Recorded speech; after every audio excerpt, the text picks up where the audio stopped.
بسم اللہ الرحمن الرحیم۔ صرف 5 منٹ کا مدرسہ قرآن و حدیث کی روشنی میں 125واں دن 5 جمادی الاولیٰ۔ نمبر 1، اسلامی تاریخ۔ مہاجر و انصار میں بھائی چارہ۔ مکہ کے مسلمان جب کفار و مشرکین کی تکلیفوں سے پریشان ہو کر صرف اللہ، اس کے رسول اور دین اسلام کی حفاظت کے لیے اپنا مال و دولت، ساز و سامان اور محبوب وطن چھوڑ کر مدینہ منورہ ہجرت کر گئے، اس موقع پر رسول اللہ صلی اللہ علیہ وسلم نے ان مسلمانوں کی دلجوئی کے لیے آپس میں بھائی چارہ قائم فرمایا، اور مہاجرین یعنی وہ صحابہ کرام جو مکہ مکرمہ سے ہجرت کر کے مدینہ چلے گئے، ان میں سے ایک ایک کو انصار یعنی وہ صحابہ کرام جنہوں نے مدینہ منورہ میں مہاجرین کی نصرت و مدد کی، ان کا بھائی بنا دیا۔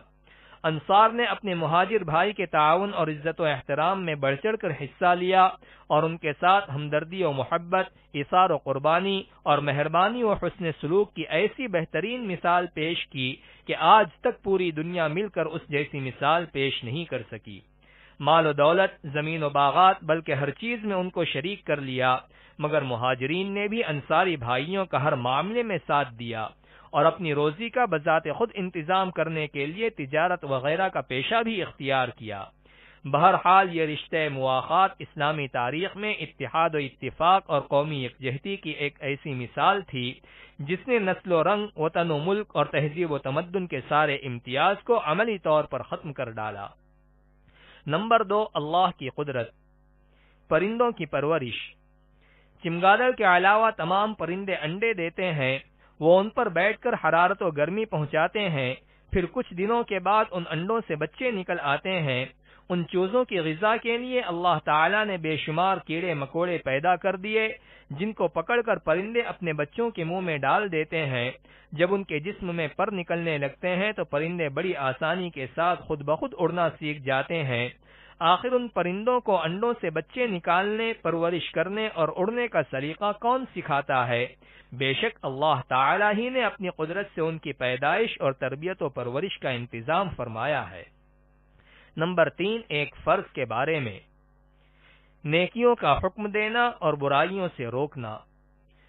رسول اللہ صلی اللہ علیہ وسلم نے فرمایا، قسم ہے اس ذات کی جس کے قبضے میں میری جان ہے، تم ضرور بالضرور بھلائیوں کا حکم کرو اور برائیوں سے روکو، ورنہ قریب ہے کہ اللہ تعالی گنہگاروں کے ساتھ تم سب پر اپنا عذاب بھیج دے۔ اس وقت تم اللہ تعالی سے دعا مانگو گے تو قبول نہ ہوگی۔ فائدہ: نیکیوں کا حکم دینا اور برائیوں سے روکنا امت کے ہر فرد پر اپنی حیثیت اور طاقت کے مطابق لازم اور ضروری ہے۔ نمبر 4، ایک سنت کے بارے میں۔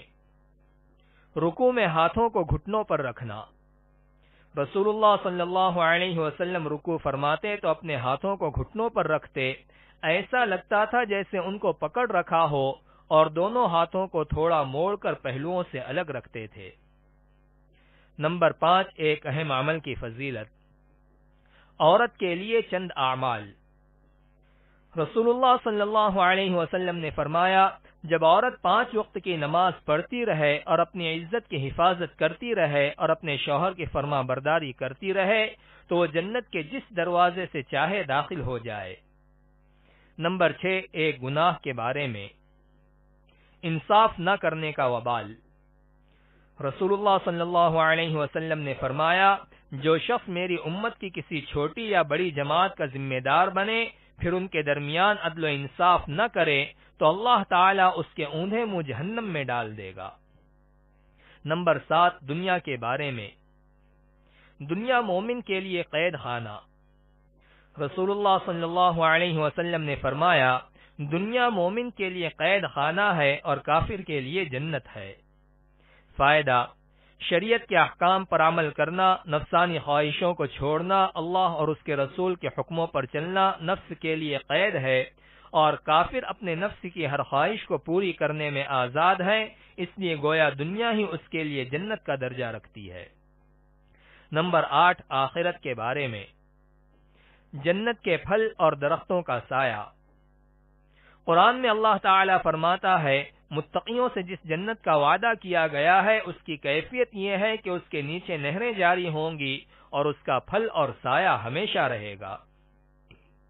نمبر 9 طب نبوی سے علاج. اجوا کھجور سے زہر کا علاج.